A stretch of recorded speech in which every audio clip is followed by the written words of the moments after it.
4 दिनों तक चलने वाले प्रकृति पूजन का यह महापर्व छठ आज से प्रारंभ हो गया।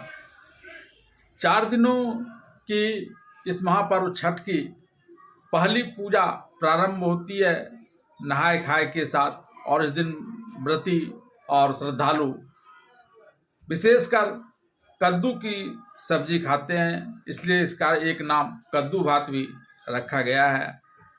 आइए जानते हैं कि छठ पूजा का पहला दिन कद्दू भात से शुरुआत क्यों होती है। प्रकृति के सबसे बड़े पर्व छठ की शुरुआत नहाय खाए के दिन कद्दू भात के सेवन से होने के पीछे धार्मिक आस्था तो है ही, स्वास्थ्य कारणों से भी यह बहुत हद तक जुड़ा हुआ है। दरअसल खरना के अर्घ के साथ ही छठ व्रती 2 दिनों तक लगातार निराहार निर्जला व्रत करते हैं। 2 दिनों तक लगातार निराहार और निर्जला रहने की स्थिति में शरीर में निर्जलीकरण की समस्या उत्पन्न हो सकती है। ऐसे में कद्दू में पाए जाने वाले विभिन्न पौष्टिक तत्व, खनिज लवण और जल शरीर को इस तरह से तैयार करते हैं जिससे आने वाले 2 दिनों के निर्जला व्रत के दौरान छठ व्रतियों को जल की कमी समेत किसी भी प्रकार की कोई परेशानी उत्पन्न न हो सके। छठ व्रत मुख्य रूप से स्वास्थ्य और संतान कारणों से किया जाता है। स्वास्थ्य के दृष्टिकोण से अगर कद्दू को देखा जाए तो इसमें कैरोटीनॉइड एंटीऑक्सीडेंट होता है जो कैंसर और हृदय रोग में उपयोगी होता है। इसके अलावा कद्दू में पोटेशियम होता है जो रक्तचाप और हृदय के विभिन्न रोगों की गतिशीलता को मंद करता है। कद्दू में शुगर लेवल कम करने की भी क्षमता है। इसमें मौजूद कार्बोहाइड्रेट शरीर को एनर्जी प्रदान करता है, तो इसमें मौजूद विटामिन सी, के और कैल्शियम जैसे मिनरल्स शरीर को हाइड्रेटेड बनाए रखता है।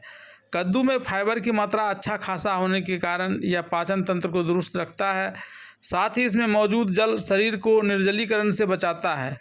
कद्दू के सेवन से लंबे समय तक पेट भरा हुआ महसूस होता है, इससे भोजन न करने की इच्छा होती है। ऐसे में छठ व्रतियों को 2 दिनों के अपने निराहार और निर्जला व्रत के दौरान बिना किसी परेशानी के भगवान सूर्यदेव और माता षष्ठी देवी की पूजा में निरत होने का अवसर मिलता है।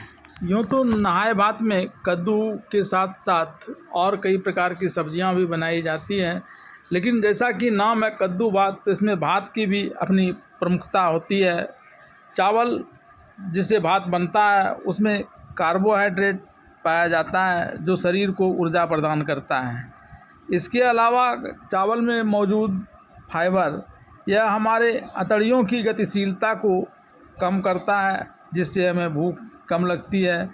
साथ ही कार्बोहाइड्रेट की एक खासियत यह भी होता है कि वह दिन भर के काम के लिए तो ऊर्जा देती ही है, अगले दिन भी कार्य करने के लिए इससे ऊर्जा शरीर को मिलता है, जिससे छठ व्रतियों को आगे के दिनों में जिस वक्त वह निर्जला और निराहार रहती हैं तब काम करने के लिए उन्हें शक्ति मिलती है। साथ ही चावल यह समृद्धि और उन्नति का प्रतीक भारतीय संस्कृति के अंतर्गत माना जाता है।